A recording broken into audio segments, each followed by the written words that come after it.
Hello students, welcome to our channel. आज के इस वीडियो में मैं आप लोग को पढ़ाने वाला हूँ क्लास 11th ओसीएम से चैप्टर नंबर 2 और आज का हमारा टॉपिक है टाइप्स ऑफ इंश्योरेंस। ये वाला टॉपिक आप लोग एंड तक जरूर देखना, जिससे हर एक चीज आपको क्लियर हो जाएगी। एक और बात मैं बता दूं, अगर आप लोग ने हमारे चैनल को सब्सक्राइब नहीं किया तो कर लेना, बिकॉज जब तक आपका 11th और 12th फिनिश नहीं हो जाता तब तक हम आपके लिए वीडियोस बनाते रहेंगे। और डिस्क्रिप्शन के अंदर ना एक व्हाट्सएप ग्रुप की लिंक देके रखिए, आप सभी लोग उसमें भी ज्वाइन हो जाओ, जिससे आपको टाइम टू टाइम हर एक तरह की अपडेट मिलती जाएगी और ये सारा स्टडी मटेरियल भी फ्री ऑफ कॉस्ट वहां पे अवेलेबल हो जाएगा। तो शुरुआत करते हैं आज के हमारे इस टॉपिक की।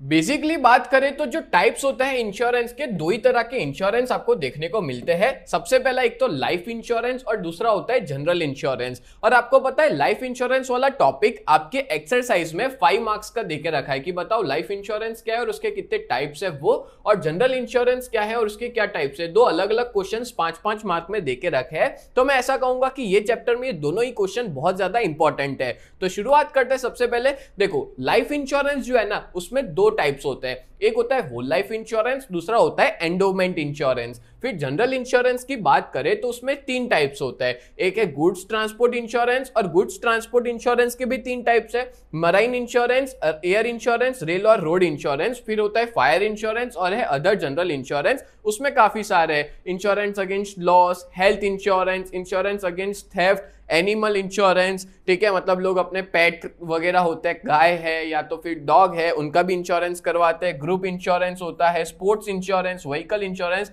काफी तरह के इंश्योरेंस अदर में देखने को मिलते हैं। तो ये वाला वीडियो आप लोग एंड तक जरूर देखना, जिससे आपके जो भी टाइप्स है इंश्योरेंस के वो बहुत अच्छे से क्लियर हो जाएंगे। तो शुरुआत करते हैं सबसे पहला टाइप, वोल लाइफ इंश्योरेंस। तो वोल लाइफ इंश्योरेंस होता क्या है? When a person who is insured die, the insurance company undertakes to pay a pre decided amount या तो pre decided sum as a compensation to the legal heir of the deceased according to the contract और an agreement is known as whole life insurance. ये actually में 1 marks में भी आपको देखने को मिल सकता है। इसको मैं एकदम डिटेल में समझाता हूँ, एक एग्जांपल देके फिर समझाता हूँ कि यहाँ पे क्या दिया है। ठीक है, जैसे फॉर एग्जांपल एक बात करें तो एक पर्सन है जिसका नाम है ए, ठीक है, जो अपना इंश्योरेंस करवाता है। तो उसको हम लोग क्या कहते हैं? इंश्योरी कहते हैं। ठीक है, वो अपना इंश्योरेंस करवाता है और ये वोल लाइफ इंश्योरेंस करवा रहा है। ठीक है, वोल लाइफ इंश्योरेंस मतलब क्या होता है कि वो time to time insurance company को, जैसे अपने ये ले लेते हैं, ये है insurance company, time to time insurance company को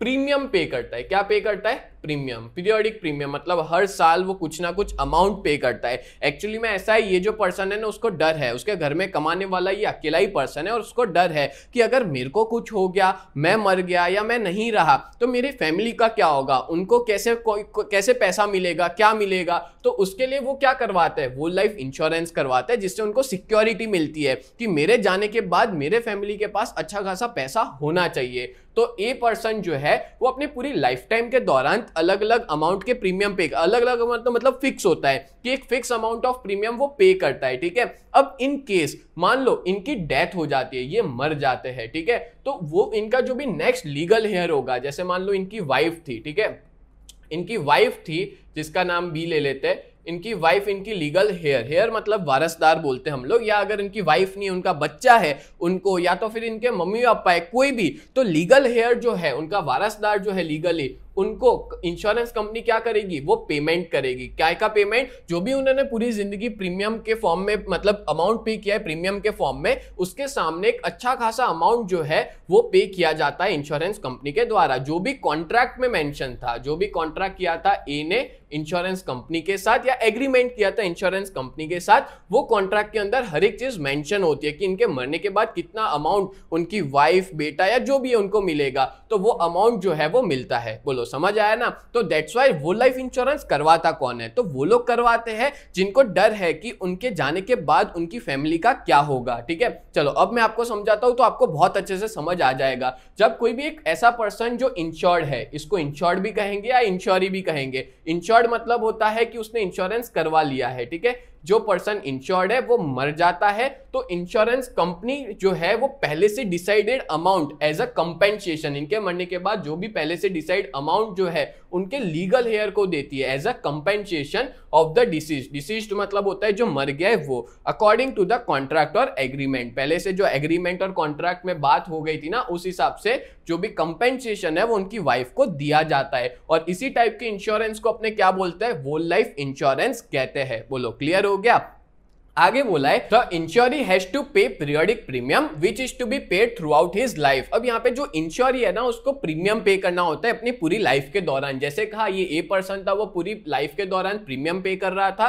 एंड लाइफ इज प्रीशियस, देखो लाइफ बहुत ही प्रीशियस है and hence there can not be any price decided for it. हम ऐसा डिसाइड नहीं कर सकते कि ये जो ए बंदा मरा है उसकी लाइफ की क्या वैल्यू है, बल्कि ये खुद डिसाइड करता है प्रीमियम पे करके उसकी कैपेसिटी कितनी है। देखो हर पर्सन की अलग अलग कैपेसिटी होती है, उस बेसिस पे अलग अलग वो प्रीमियम पे करते हैं। जैसे मान लो मेरी कैपेसिटी अलग है, किसी और की कैपेसिटी अलग होगी, आपके पेरेंट्स की कैपेसिटी अलग होगी, उस बेसिस पे हम लोग प्रीमियम पे करते हैं। तो हम ऐसा डिसाइड नहीं कर सकते कि मेरी लाइफ जो है वो 1 करोड़ की है या 10 लाख की या 5 लाख की है, हम ऐसा डिसाइड कर ही नहीं सकते। ठीक है, हम यहाँ पे क्या होता है कि जो होल लाइफ इंश्योरेंस होता है ना, तो जो इंश्योरी है, ठीक है, जो प्रीमियम पे कर रहा है, डिसाइड करता है अपनी वैल्यू खुद। जैसे मैं हूं, मैं अपनी लाइफ की वैल्यू खुद डिसाइड करता हूं। अगर मैं नहीं हूं तो मेरे ना होने से कितना पैसा मिलेगा घर वालों को, वो मैं खुद डिसाइड करता हूं। मतलब कि मेरी कैपेसिटी कितनी है कोई प्रीमियम पे करने की। प्रीमियम मतलब वही अमाउंट जो हम लोग इंश्योरेंस करवाते वक्त पे करते हैं। ठीक है, तो मेरे को हर साल वो अमाउंट पे करनी रहती है, तो मैं मेरी कैपेसिटी के हिसाब से वो अमाउंट पे करूंगा। और इस केस में जो प्रिंसिपल ऑफ इंडेमनिटी है ना, वो अप्लाइड नहीं होता, याद रखना। प्रिंसिपल ऑफ इंडेमनिटी मतलब याद है ना क्या होता था कि जैसे जो गुड्स है उसकी वैल्यू कितनी थी, उस बेसिस पे उसको लॉस होगा। यहाँ पे गुड्स है ही नहीं तो वैल्यू भी कैसे होगी, इंसान की लाइफ की वैल्यू की नहीं जाती। That's why principle of indemnity यहाँ पे वर्क नहीं करता, can not be applied at the time of death of an insuree. And if death is natural, याद रखना अगर जो डेथ है वो कैसी है, नेचुरल है, तो इंश्योरेंस कंपनी जो है ना वो फुल अमाउंट पे करती है as per the contract to the heir of the disease, natural death. पता है आपको इस वजह से जो इंश्योरेंस कंपनी से पैसा मिले ना, तो बहुत सारे लोग ऐसे साजिश भी रचते हैं कि ऐसा शो करते हैं कि वो नेचुरल डेथ है, बट बाद में पोस्टमार्टम करते हैं तो पता चलता है कि उनको तो जहर देके मार दिया गया था। तो कहने का मतलब ऐसा है कि इंश्योरेंस कंपनी भी पागल नहीं है, वो सब चीज चेक करती है। ठीक है, कि सच में उसकी डेथ नेचुरल हुई है कि नहीं हुई है, कि जानबूझ के तो किसने उसका मर्डर तो नहीं किया। ठीक है, तभी जाके पैसा मिलता है। क्योंकि लोग क्या करते हैं पता है, नेचुरल डेथ अगर ना रखे ना तो कोई भी मर्डर करके चला जाएगा और फिर जो पैसा है वो खुद वो लोग रख लेते हैं। मतलब उनकी फैमिली वाले भी बहुत सारी बार ऐसा होता है कि जैसे कोई नई नई शादी हुई है तो वाइफ है वो अपने हस्बैंड को मार के इंश्योरेंस का पैसा क्लेम कर लेती है। ऐसा बहुत आपको देखने को मिलता होगा आजकल न्यूज में। ठीक है, दैट्स व्हाई नेचुरल डेथ पे ही इंश्योरेंस कंपनी पैसा देती है, ये चीज याद रखना आप। ठीक है, नेचुरल डेथ यानी बीमारी की वजह से या किसी की वजह से। नेक्स्ट आगे बात करें, नंबर 2 है एंडोमेंट इंश्योरेंस। अच्छा, एंडोमेंट इंश्योरेंस क्या होता है? देखो होल लाइफ इंश्योरेंस में आदमी के मरने पे ही पैसा मिल रहा था, इसमें ऐसा नहीं है। इसमें कैसा होता है, when the insurance company promises, यहाँ पे चलो एक एग्जांपल मैं दे देता हूं क्योंकि आप सबको एग्जांपल से ज्यादा अच्छे से समझ में आता है। ठीक है, ये एक ए पर्सन है। ठीक है, ए पर्सन इंश्योरेंस कंपनी के साथ इंश्योरेंस करता है और एक पॉलिसी परचेस करता है एंडोमेंट इंश्योरेंस की, जहां पे उसको हमेशा आपको पता ही है कि प्रीमियम जो है वो तो पे करना रहता ही है। कोई भी इंश्योरी हो उसको प्रीमियम पे करना रहता है। इसको अपने क्या कहते हैं, इंश्योरी कहते हैं। ठीक है, अब इंश्योरी जो है वो प्रीमियम पे कर रहा है इंश्योरेंस कंपनी को। अब उसकी पॉलिसी, जो भी इंश्योरेंस पॉलिसी करवाई है उसका एक टाइम पीरियड होगा। से फॉर एग्जांपल उसने करवाया है 10 साल के लिए, 20 साल के लिए, 25 साल के लिए उसने इंश्योरेंस करवाया है, तो हर साल वो प्रीमियम पे करता जाएगा। और जब वो 10 साल, 20 साल या 25 साल जो भी पीरियड है वो खत्म हो जाएगा ना, तो उसको वो सारा पैसा वापस मिल जाएगा। समझे क्या कहा? मतलब कि उसके मरने का इंतजार नहीं किया जाएगा, यहाँ पे उसको तुरंत पैसा मिल जाएगा जब उसका जो मैच्योरिटी पीरियड है वो आ जाएगा तब। इन केस अगर मान लो उस बीच में उसकी डेथ हो गई तो उनके नेक्स्ट जो लीगल हेयर होगा, यानी कि जो नेक्स्ट वारिसदार होगा ना, उसको वो जो पैसा है वो मिलता है। बोलो क्लियर हुआ? तो यही है कि इसने मान लो कि 20 साल के लिए कराया, 20 इयर्स के लिए, और 20 इयर्स खत्म हो गया, वो मैच्योरिटी डेट आ गई। तो मैच्योरिटी डेट आने पे और ये बंदा जिंदा है तो इंश्योरेंस कंपनी उसको पैसा लौटा देगी विथ इंटरेस्ट, जो भी बनता होगा ज्यादा ही मिलता है। ठीक है, और बात करें इनकेस उस 20 साल के बीच में इनकी डेथ हो गई तो उनका नेक्स्ट जो लीगल हेयर होगा, मान लो उनका बच्चा है तो उनको मिलेगा, वाइफ है तो उनको मिलेगा, जो भी नेक्स्ट लीगल हेयर है उनको दिया जाता है पैसा। बोलो समझ आ गया ना? इसको ही बोलते हैं एंडोमेंट इंश्योरेंस। उसमें एक पर्टिकुलर टाइम पीरियड होता है, उसके बाद पैसा वापस मिलता है। पर होल लाइफ इंश्योरेंस में आदमी के मरने पे ही पैसा मिलता है। क्लियर? चलो इसमें अब समझाता हूं। When the insurance company promises to pay the policy amount to the insurance at the end of the policy period. यहाँ पे इंश्योरेंस कंपनी प्रॉमिस करती है कि जो पॉलिसी पीरियड है, जैसे इस केस में बताया कि 20 साल था, तो 20 साल के बाद उनको मिल जाएगा। और अगर मान लो जो पर्सन है मतलब हम कहेंगे इंश्योरी है, वो नहीं रहे, मर गए हैं, ठीक है, इन इवेंट ऑफ हिज डेथ, उनके लीगल हेयर को, यानी कि उनके जो लीगल वारसदार है ना, उनको मिलता है। और इसी इंश्योरेंस को हम लोग क्या कहते हैं? एंडोमेंट इंश्योरेंस कहते हैं। And in return the इंश्योरी page the pre decided amount. और मैंने ही पहले कहा कि वो प्री डिसाइडेड अमाउंट पे करते हैं, जिसको अपने क्या कहते हैं?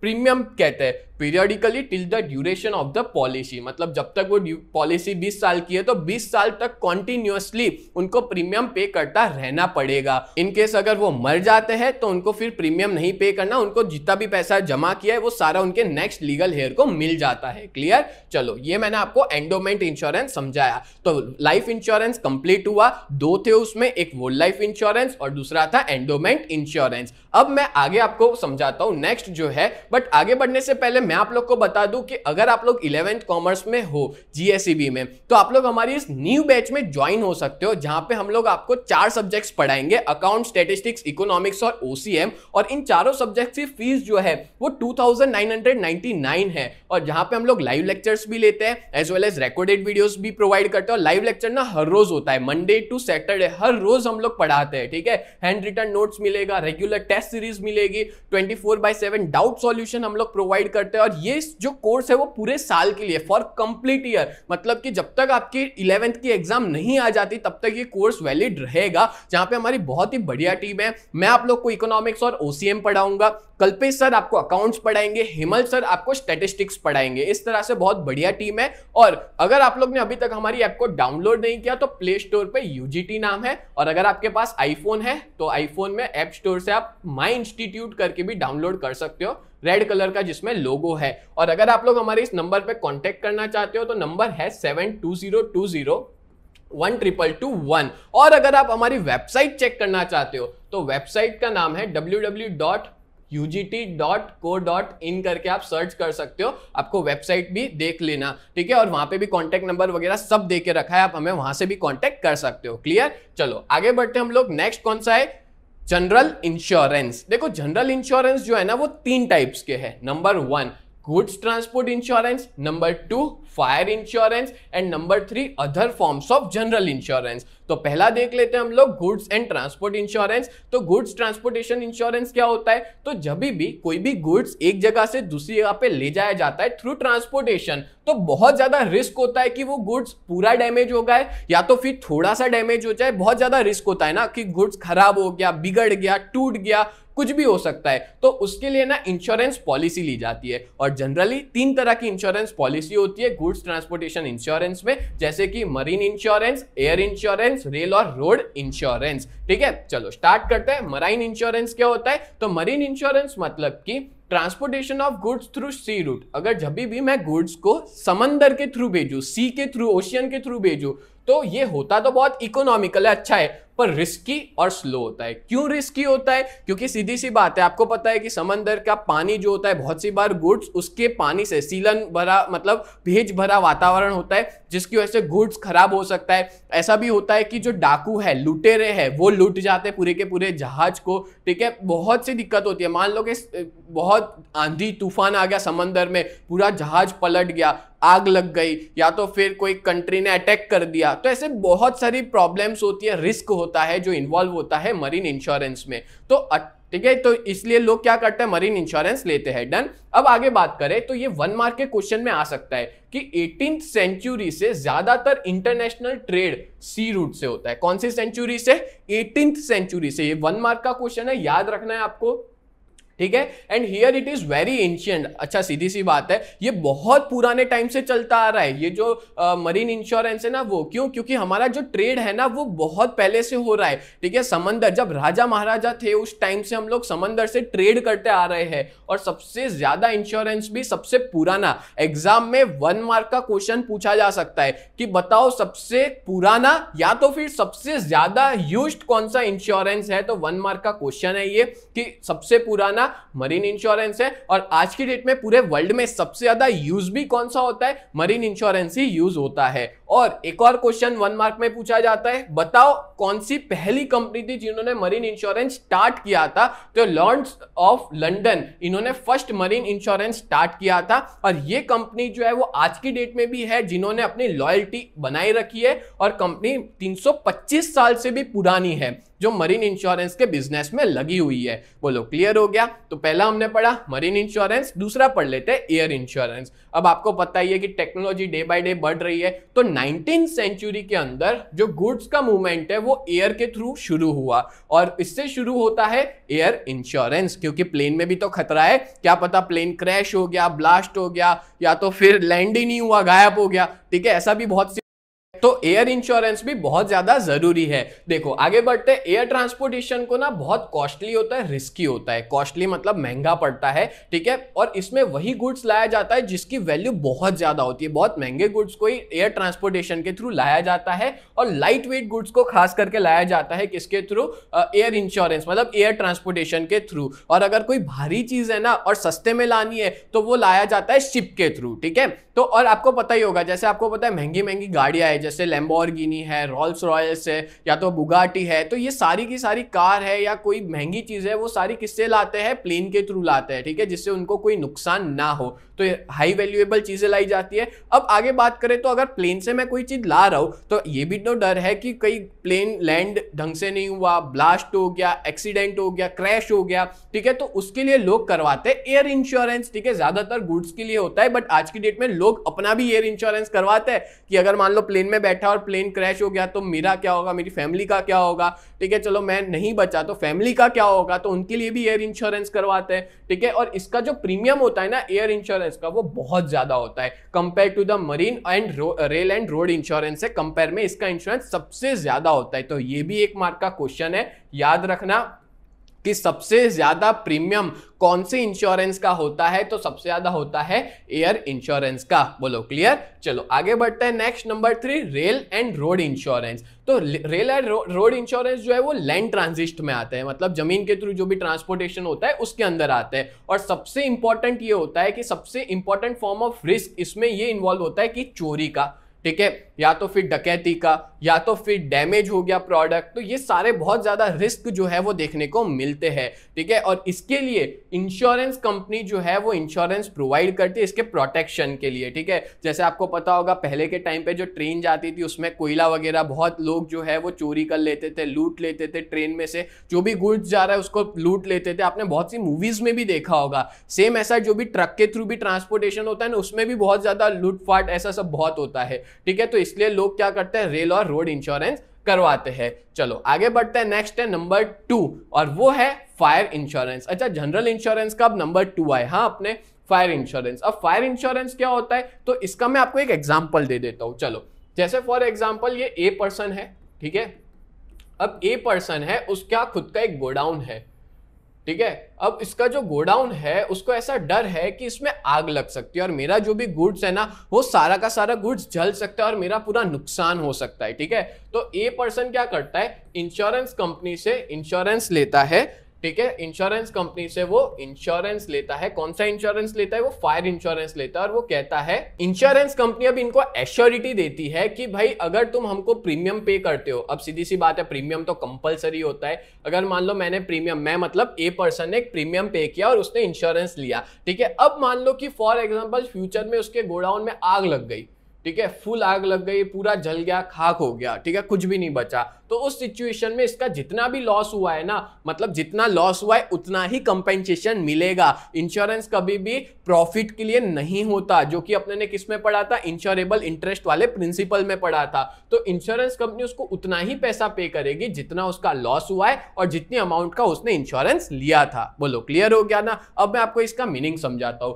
The promise by the insurance company to pay compensation against the full or partial loss or damage to property due to fire. देखो कोई पर्सन ने इंश्योरेंस लिया था और इंश्योरेंस कंपनी ने प्रॉमिस किया कि हम कंपेंसेशन देंगे पूरा, या तो जितना नुकसान हुआ है उतना इंश्योरेंस देंगे। ठीक है, किसकी वजह से नुकसान हुआ है? आग की वजह से, against a pre decided amount of premium, और पहले से उसने प्रीमियम जो है वो पे कर दिया था, तो उसी को इंश्योरेंस को अपने कहते हैं फायर इंश्योरेंस। अब आपके दिमाग में क्वेश्चन आएगा कि सर ये जो फायर इंश्योरेंस होता है वो क्या हर बार का रिन्यू करवाना पड़ता है? तो हाँ, हर बार 1 साल का होता है, हर बार आपको रिन्यू करवाना पड़ता है। अब इंश्योरेंस कंपनी कमाती कैसे अगर हमको सारा पैसा दे देती है? तो अगर मान लो सोचो मेरा 1 साल के अंदर कोई आग लगा ही नहीं तो मेरा प्रीमियम गया, अब नेक्स्ट ईयर मेरे को वापस प्रीमियम पे करना है। ठीक है, तो अगर मान लो नेक्स्ट ईयर भी आग नहीं लगी तो भी पैसा गया, वापस तीसरे साल प्रीमियम पे करना है। हाँ, अगर आग लग जाती है और सारा गुड्स डैमेज हो जाता है तो उस सिचुएशन में इंश्योरेंस कंपनी मेरे को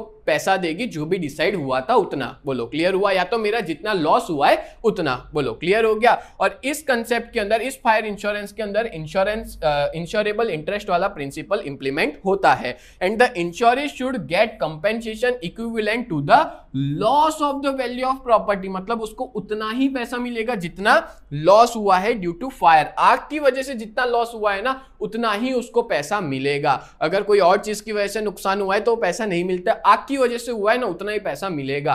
बोलो क्लियर हो गया? तो ये था फायर इंश्योरेंस। अब है तीसरा, आखिरी है, और वो है अदर जनरल इंश्योरेंस। देखो बिजनेस जो है ना वो तो इंश्योरेंस करवाता है, बट जैसे जैसे इंश्योरेंस का बिजनेस ग्रो होने लग गया वैसे वैसे टाइम टू टाइम जो है अलग अलग टाइप्स के न्यू इंश्योरेंस एग्जिस्टेंस में आए। जैसे कौन से? जैसे पता है आपको, जो सिंगल लोग होते हैं ना वो अपने आवाज का इंश्योरेंस करवाते हैं कि अगर उनकी आवाज खराब हो गई या कोई कॉन्सर्ट में जाना था वो नहीं जा पाए, आवाज ढंग से नहीं निकल पाई, तो उस सिचुएशन में नुकसान हुआ है, इंश्योरेंस कंपनी देगी। फिर आपको पता होगा थर्ड पार्टी इंश्योरेंस होता है, ठीक है, व्हीकल का, कि अगर मान लो मैंने किसी को ठोक दिया, ठीक है, तो उसका जो इलाज का खर्चा है वो इंश्योरेंस कंपनी देगी, जिसको कहते हैं थर्ड पार्टी इंश्योरेंस। फिर होता है insurance for labour compensation in case of accident. मेरे यहाँ पे जो लेबर्स काम करते हैं अगर मान लो उनका कुछ भी दिक्कत हो गई, कंपेंसेशन देना पड़ा, मतलब मान लो जो काम कर रहे हैं उनका हाथ मशीन में कट गया या पूरे ही चले गए, तो ऐसी सिचुएशन में भी इंश्योरेंस कंपनी देती है।